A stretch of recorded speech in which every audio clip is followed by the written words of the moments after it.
She said choose me or the dog while holding a bag of chocolate chips behind her back. So I chose. What happened next destroyed her entire life. I am still shaking as I type this. You guys, my hands are literally trembling on the keyboard because what I discovered about Rachel, I don't even know how to process it. I am Marcus, and I thought I knew the woman I had been with for 2 years. She moved into my house 6 months ago, the house I bought 3 years before we even met. The house where Cooper, my 4-year-old golden retriever mix, has been the king of since he was a tiny puppy. Look, I was upfront about Cooper from day one. My dating profile literally said dog dad if that is a problem. Swipe left. First date, I showed her pictures.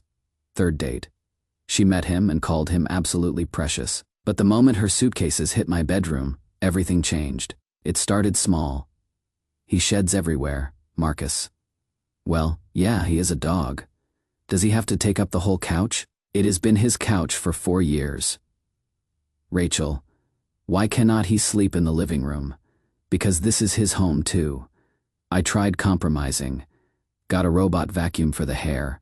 Bought a bigger couch. Set up a luxury dog bed in the bedroom corner. Nothing was enough. She kept pushing, kept testing boundaries. I didn't even realize I had. But last Monday, God, I am getting sick just thinking about it. I came home from work and couldn't find Cooper anywhere. That is weird, he always greets me at the door, tail going crazy. I called his name. Nothing. Then I heard this weak whimpering from the garage. You guys, I found him locked in there in the dark for 8 hours. My boy, who is never scared of anything, was shaking and had accidents everywhere. Cooper doesn't have accidents. He is house-trained better than most humans. Why was Cooper locked in the garage? Rachel. He kept interrupting my Zoom calls. I work from home, you know. So you locked him in a concrete room with no water for 8 hours? It is not like he died, Marcus. Don't be dramatic. That night, I couldn't sleep. Cooper was pressed against me, and I kept thinking about how scared he must have been. But I told myself it was a one-time thing. Rachel was stressed about work. People make mistakes. Tuesday, she showed me apartment listings. Look how gorgeous these places are. And they are pet-free buildings, so clean and modern. Wednesday, she sent me articles about pet allergies affecting relationships, and when dogs become relationship obstacles. Thursday morning was when everything clicked into place. I was making breakfast. Cooper sitting patiently by his bowl like always. I give him a scrambled egg every morning. Yeah, I spoil my dog, sue me. Rachel walked into the kitchen, saw me cracking an egg for Cooper, and completely lost it. This is insane, Marcus. You treat that animal better than me. That is not true. It is true. I am done pretending this is normal. Choose right now, it is me or the dog. I looked at Cooper. He tilted his head the way he does when humans are being weird, his tail doing that tiny hopeful wag. Then I looked back at Rachel. I understand, I said quietly. She smiled this triumphant smile. Good. I will start looking up shelters. No, Rachel. I mean, I understand what you are asking me to do, and I have made my choice. I went upstairs and got her suitcases out of the closet, started folding her clothes, packing everything methodically. She followed me, confused at first, then getting angrier by the second. What are you doing? Helping you pack. You are choosing a dog over me. I am choosing loyalty over manipulation. The screaming started then. How dare I? How could I? She had given up everything for me. What exactly? Living rent-free in my house. I was making the biggest mistake of my life. I had never found anyone who loved me like she did. Good. I called back as I set her bags on the porch, because your kind of love comes with ultimatums. But here is the thing that has been eating at me as I was packing her stuff. I found something in her nightstand drawer that made my blood go cold. A half-empty bag of chocolate chips and a printout about chocolate toxicity in dogs with Cooper's weight written in the margin. She wasn't just trying to get rid of him. She was planning to kill him. Reddit. Am I crazy for thinking this was attempted murder? Because I am pretty sure my ex-girlfriend was about to poison my dog, and I don't know what to do with that information. Update 1. The comments on my last post. Wow. Thank you for confirming I wasn't overreacting. But if you thought Rachel was done, buckle up, because the crazy train was just getting started. Saturday morning. I woke up to 127 text messages. 127. Most were the usual "you will regret this, and I am the best thing that ever happened to you" garbage, but mixed in were threats that made my stomach drop. Cooper will not be around forever. Accidents happen to dogs all the time. You chose wrong, and you will understand why soon. I screenshotted everything and called my buddy David. He is a lawyer, Marcus, he said after reading them. This is straight up criminal threatening. File a report. Now, before I could get to the police station, Rachel's mom Linda showed up at my door. This woman who had met me maybe twice was standing on my porch like she owned the place. "Marcus, you need to fix this. Rachel is devastated," she threatened my dog. "Linda, it is just an animal, and Rachel is just an ex-girlfriend." Linda's face went purple. "She moved in here," she decorated. I actually laughed. She hung up some live, laugh, love signs and threw out my comfortable furniture. That is not investing, that is redecorating. But then Linda said something that made me freeze. "After everything she sacrificed for you, this is how you repay her?" What did she sacrifice? Linda backpedaled, but I pressed. Turns out, Rachel had been telling everyone she had turned down a promotion to move in with me. Complete lie. She had been fired for missing work, and I had helped her find a new job through my connections. She had been lying to her own family about our relationship. Sunday was quiet, too quiet. Monday, I found out why. My friend Jake called. "Dude, you need to see what Rachel posted on Instagram." She had written this long post about how I had abandoned her for choosing an animal over human connection. The comments were brutal, all our mutual friends calling me heartless. But then my phone buzzed with a text from an unknown number. "Hi Marcus, this is Sarah from Dr. Wilson's veterinary clinic. I saw the Instagram post and recognized the situation. I need to tell you something important about calls we received asking about chocolate toxicity in dogs. Can we talk privately?" I called Sarah immediately. She told me Rachel had been calling multiple vet offices over the past several months, asking detailed questions about chocolate poisoning, always claiming it was hypothetical or for a friend's dog. The calls were so specific and suspicious that we flagged them in our system. When I saw her post about you choosing your dog over her, I realized who had been making those calls. The Instagram post was deleted within an hour of Sarah contacting me. Tuesday, I got served with legal papers. Some bottom feeder lawyer named Thompson demanding compensation for unlawful eviction and emotional trauma. David looked at it and laughed. "She wasn't a tenant, she was a guest. This guy's an idiot. Want me to respond? Please do." But Wednesday was when everything got really interesting. Rachel's sister Ashley texted me, "Marcus, I am sorry about Rachel. She has done this before." "What do you mean?" "The whole thing. The ultimatum. The victim act. She made her last boyfriend get rid of his cat, then left him 3 months later for some guy with a motorcycle. Why didn't you warn me? Would you have believed it? Plus she is my sister." "But the chocolate thing, Marcus." She had been researching this for months. I found searches on her laptop going back to when she first moved in with you. I stared at my phone. Rachel hadn't just been planning to make me choose, she had been planning to eliminate the choice entirely. "Ashley, would you be willing to tell this to the police?" "Already called them. They want to talk to you." Update 2. Holy crap, Reddit. The police interview was intense, and what they found during their investigation has me questioning everything I thought I knew about Rachel. First, the chocolate thing. Turns out Ashley wasn't the only witness. Rachel had called 3 different vet offices asking about accidental chocolate poisoning. She had researched dog parks in our area. She had looked up signs of chocolate toxicity so she would know what to watch for. But that is not even the worst part. Detective Morrison showed me security footage from my neighbor's Ring doorbell. Footage I didn't even know existed. It showed Rachel, on the day she locked Cooper in the garage, letting someone into my house while I was at work. Some guy I had never seen before. "Do you know who this is, Marcus?" I stared at the screen. Never seen him before in my life. They enhanced the image. The guy was carrying an overnight bag. He was there for 3 hours. 3 hours. In my house, with my girlfriend.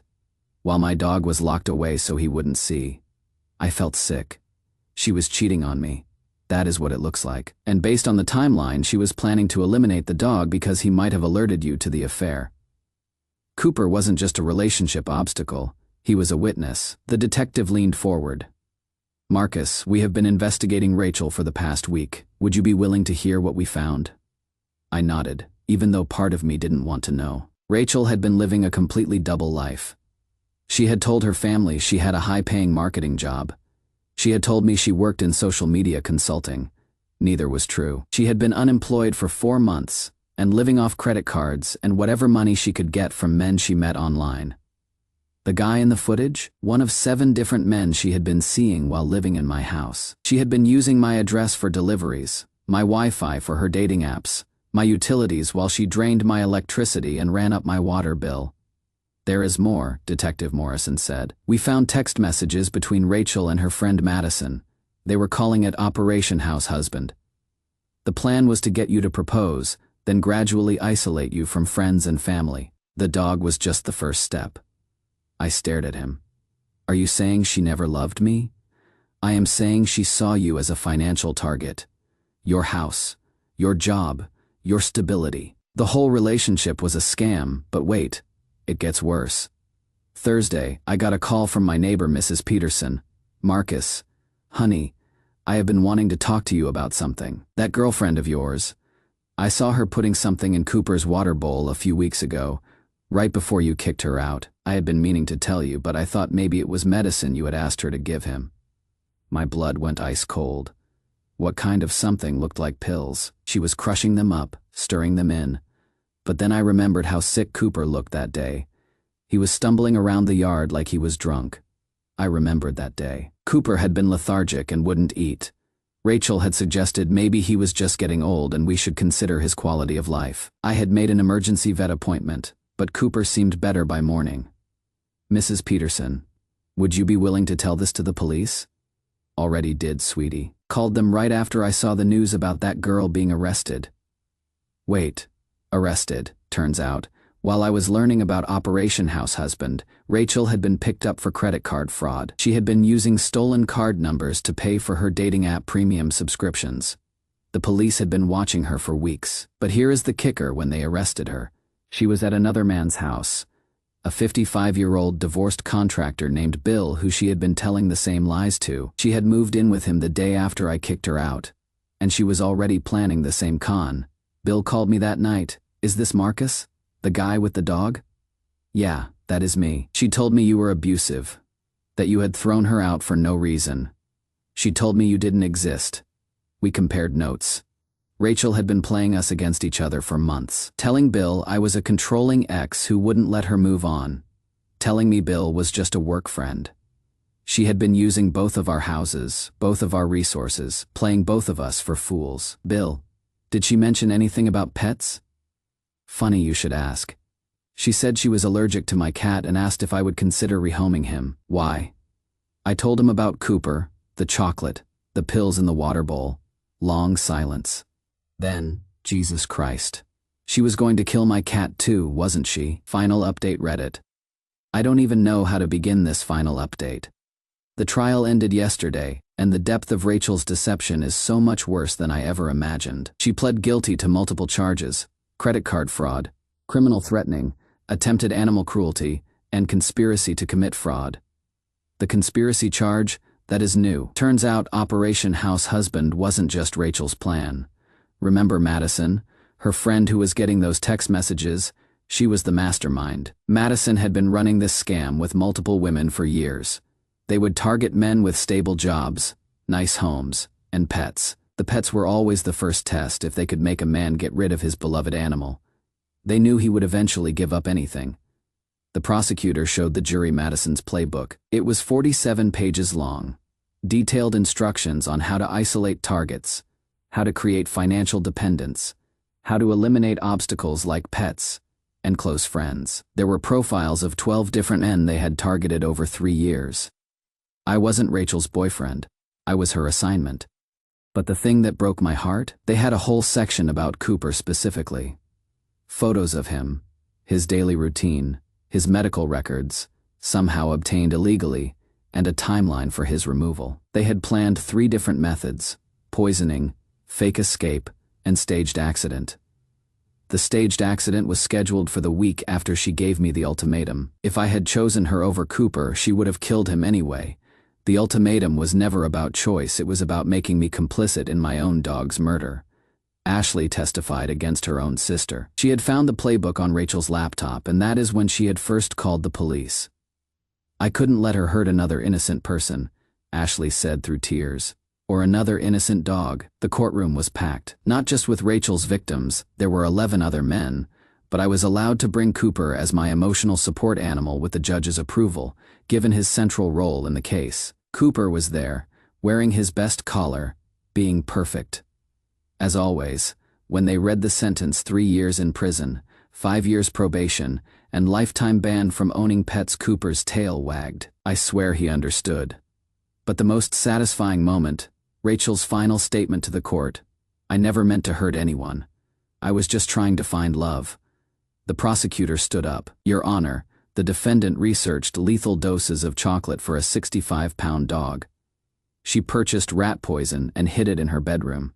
She drugged the victim's pet with stolen prescription medication. That is not love, that is premeditated animal murder for financial gain." Rachel started crying. Not sad tears, angry tears. The same tears she had cried when I packed her bags. "You all don't understand. Men love their pets more than they could ever love a woman. I was trying to save him from that unhealthy attachment." Even her own lawyer looked embarrassed. The judge was not having it. "Miss Rachel Thompson, you systematically planned to kill innocent animals for money. There is no psychological justification for that level of cruelty. I am adding an additional year to your sentence, 4 years total. Cooper will be 8 when she gets out. After the trial, Bill and I got beers. Turns out, he is a good guy. His cat Whiskers and Cooper are now best friends. We have been hanging out every weekend, 2 guys who almost lost everything to the same psychopath." "You know what is funny?" Bill said.